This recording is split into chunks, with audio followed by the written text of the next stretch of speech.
Entonces, aquí hay un vídeo que te he puesto de un tal Ari Lihalat, que me parece que es judío, que es del Destape se llama el canal. Sí, lo tengo por aquí. Pues si lo pones un poco es para introduciros a que esa problemática sigue viva, porque hace poco, ya digo, coleó con este fake news, es que vivimos ya en un mundo de fake news, diciendo que se había ya demostrado que era Irán. Es falso completamente. Y fijaos lo que cuenta, y estamos hablando de un periodista del PASE, que son muy de izquierdas, y que encima Ari Lihalat, que es judío, ¿no? O sea que, en fin. Vamos a ver. Una vez más en la Argentina tenemos una operación AMIA, una operación mediática, política, judicial y geopolítica vinculada al atentado terrorista que asesinó 85 personas el 19 de julio de 1994. Voy a tener que aclarar varias cosas porque todo el dispositivo de medios asociado al lawfare salió a decir que ayer hubo un fallo histórico que confirmó quiénes son los responsables del atentado a la AMIA y de la Embajada de Israel. Y lo cierto es que no fue así. Lamentablemente. Ayer no hubo sentencia en la causa AMIA. No hubo sentencia en la causa por el atentado a la Embajada de Israel. Ayer lo que hubo fue una sentencia vinculada al encubrimiento y al desvío de la investigación original del atentado a la AMIA. Es otro expediente. A ver, un momento.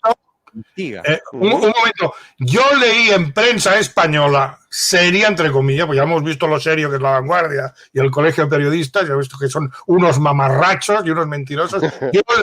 Yo leí que había esa sentencia y que había quedado claro que era Irán. Ahora no recuerdo, no sé si guardé la noticia, seguramente la guardé, pero ahora mismo no la voy a encontrar. Y bueno, luego pues investigué un poco, porque a mí me olía a fake, y efectivamente era un fake. Y tengo hasta los documentos judiciales, cuidado. En ese momento los encontré y creo que hasta que te los envié.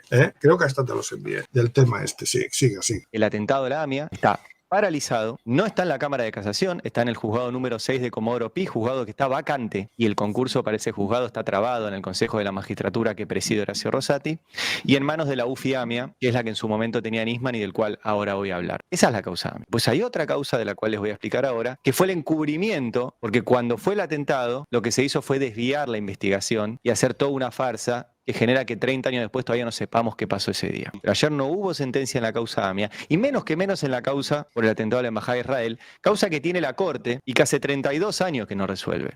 Para aclarar el primer punto.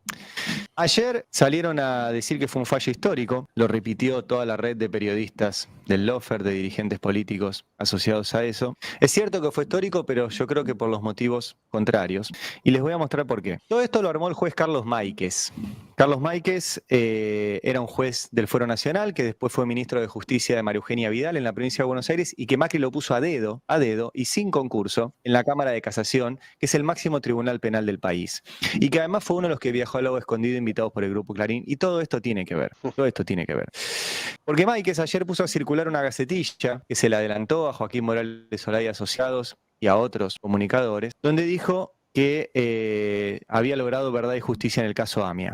Bueno, no es cierto. De hecho, en esta causa, donde se juzga el encubrimiento de la investigación, estaban condenados el ex juez Juan José Galeano, el ex jefe de la CIDU, Juan Sorregui, los ex fiscales Mühlen y Barbaquia, entre otros. Y allá les redujeron las condenas. ¿Cómo se parece a España? Esto te lo iba a decir, lo tenía en la cabeza. Que huele a 11M. Claro. Siempre es lo mismo, o sea, mangonean y llevan 30 años y está todo ahí trabado, paralizado, y encima se inventan una sentencia que no existe. Es de verdad, es como nos manipulan y la gente se lo come, porque alguien que lee normal el diario como lo leí yo, pues se cree que ha sido Irán y que haya una sentencia. Y es mentira, es como la cámara de gas de allí, ¿no? En fin, sigamos, porque luego hay una frase que dice Ari Lihalat sobre cómo funcionaron las primeras 24 horas del atentado y lo que hicieron los israelíes, que vais a alucinar. Sigue. No, 6 años se lo bajaron a 4. Anzorregui estaba condenado a 4 años y 6 meses, se lo bajaron a 2 años y 6 meses. O sea que nadie va a ir en cana. Y además, lo que hicieron ayer fue absolverlos. No solo les redujeron las condenas, sino que los absolvieron en la parte de la pista siria. ¿Qué es la pista siria? Cuando fue el atentado a la AMIA, había 2 pistas, una pista iraní y una pista siria. La pista siria la descartaron. ¿Por qué la descartaron? Porque se seguían los intereses geopolíticos de Israel y Estados Unidos y también los intereses personales de la familia Menem, porque la pista siria conducía a la familia Canore Edul, amigos de la familia Menem, de origen sirio. Entonces ayer fue un fallo histórico, pero al revés.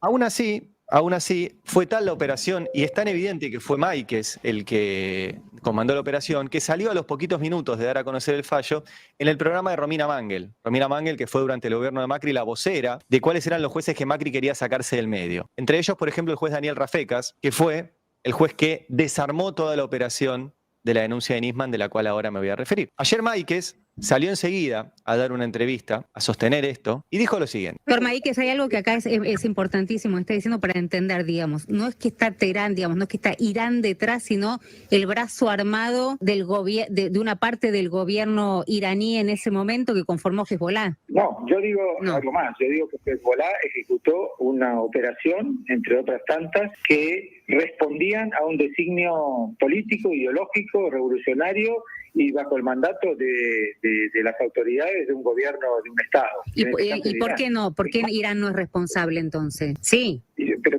eso es lo que yo digo, que hay que examinar claramente la responsabilidad de un Estado. Mi tesis es muy discutible, pero yo digo que puede haber un Estado responsable.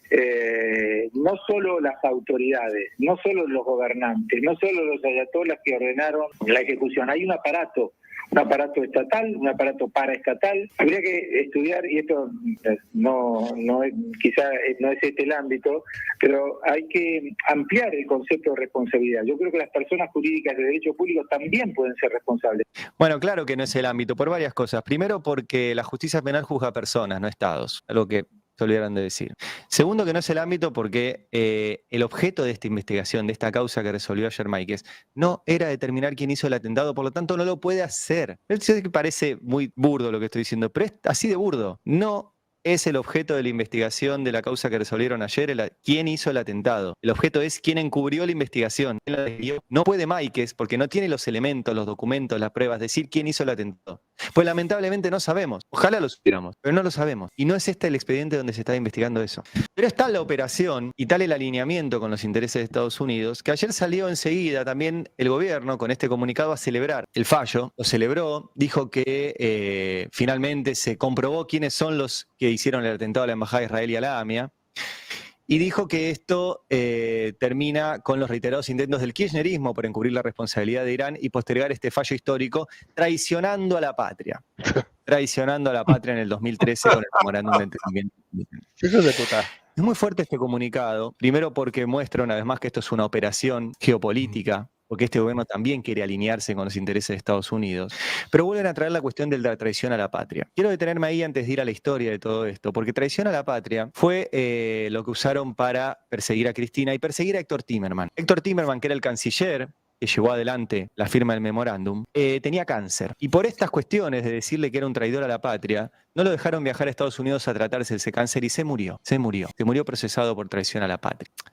Hace 2 días se murió en la Argentina una mujer a la cual este gobierno le negó el tratamiento para un cáncer. O sea que por lo menos son coherentes, porque matan. Traer eso de traición a la patria en este momento, donde se está muriendo gente porque no le dan los tratamientos oncológicos, a mí me hizo acordar automáticamente a Timerman, que se murió porque le negaron un tratamiento oncológico acusándolo de traidor a la patria. Vuelvo sobre el tema AMIA, porque hay que entender de dónde viene esto y dónde viene la historia. Y repito, ayer no hubo sentencia en la causa AMIA, lamentablemente. No la hubo. Lo que hubo fue una reducción de las condenas a los que encubrieron esa investigación. Y quiero ir al inicio de todo esto para que se entienda cómo tan difícil saber qué pasó, porque se hace 30 años que lo vienen encubriendo. Y empezó el día 1. El día 1 es el embajador argentino en Israel, José María Valentino Tegui, mandó este cable que les muestro, este cable, a la embajada argentina, donde dice, si llegan a leer, que el Estado de Israel quería coordinar una versión coincidente del atentado con la Argentina, que mandaba al subsecretario Dov Shmorak de Relación Personal con el primer ministro Rabin a la Argentina a reunirse con el gobierno de Menem y decía: objetivo de entrevista solicitada es coordinar interpretación del atentado, efectos presentar a la prensa inmediatamente después del encuentro una versión unificada de lo ocurrido. ¿Cómo podés presentar una versión unificada de lo ocurrido a los 5 minutos del atentado? Esto es la democracia. Viva la libertad, carajo. Sigamos. Y de hecho, si ven las tapas, si van a la hemeroteca, si ven las tapas de esos días, empieza a aparecer, este es el día 1, el día 2, automáticamente Irán en las tapas de los diarios. Llegaron los israelíes, acordaron una versión y automáticamente eso se tradujo en las tapas de los diarios.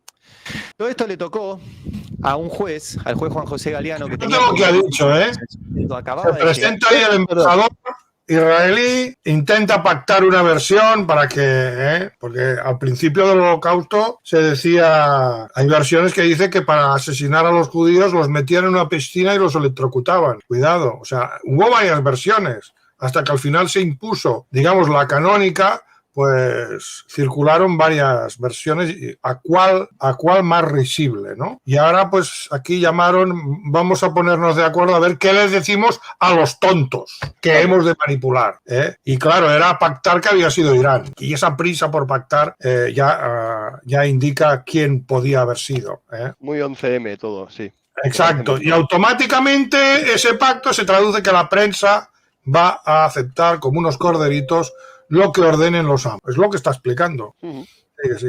Comodoro Pi era un juez muy joven y también hay una coincidencia y una analogía, como les hice recién la de Timerman, con lo que fue otro atentado que tuvimos en la Argentina, que fue el intento de magnifemicidio de Cristina Fernández de Kirchner. Porque en el caso de Cristina le tocó a otra jueza joven, última llegada a Comodoro Pi, que la jueza Capuchetti. ¿Qué hizo la jueza Capuchetti? Desvió la investigación y no siguió las pistas que apuntaban al dinero de la familia Caputo y a las conexiones políticas del macrismo. ¿Y qué hizo otro joven en aquel momento, Galeano? Desvió la investigación y no siguió la pista que apuntaba a las conexiones que tenía el gobierno de Carlos Menem con el atentado, lo que se conocía como la pista siria. Miren cómo se repiten las historias. Te hablan de traición a la patria y le cortan los medicamentos a pacientes oncológicos, y te hablan de atentados y no te dicen que los jueces desviaron las investigaciones. Y de hecho, vuelvo a repetir... Aclaro un poco, Menem era un peronista, pero claro, el peronismo en su evolución posterior es un movimiento transversal. Y Menem fue tan ingenioso que fue un peronista, pero que quiso meter, digamos, la agenda neoliberal. Claro, cuando haces eso ya dejas de ser peronista, pero formalmente Menem era peronista, y con unas ramificaciones allí en Siria, en fin, neoliberalismo. Ya sabemos qué es el neoliberalismo, lo sabemos ahora por Milei, por si quedan algunas dudas, es destruir el país y ponerlo en manos de la oligarquía. Y entonces, si esto tenía alguna connivencia con el gobierno argentino, un poco como pasa aquí con Aznar en el 11M, pues apuntaba a Menem, que tenía sus relaciones, evidentemente, con el Estado de Israel, familia de procedencia siria, pero cuidado, lo que está aquí detrás de todo, no nos equivoquemos, es Israel, y se trataba pues de encubrirlo como aquí el 11M se encubrió la autoría estadounidense. Por ahí iría la cosa, ¿eh? No nos olvidemos. Un falso peronista que quiere meter dentro del peronismo la ideología neoliberal. Sabemos lo que es la ideología liberal en Argentina y en todo el mundo, pero ahora lo sabemos por Milei. Y entonces, ¿qué puede significar todo esto de que el propio gobierno argentino esté encubriendo? ¿A quién está encubriendo? Solo puede encubrir al amo, y el amo siempre es el mismo.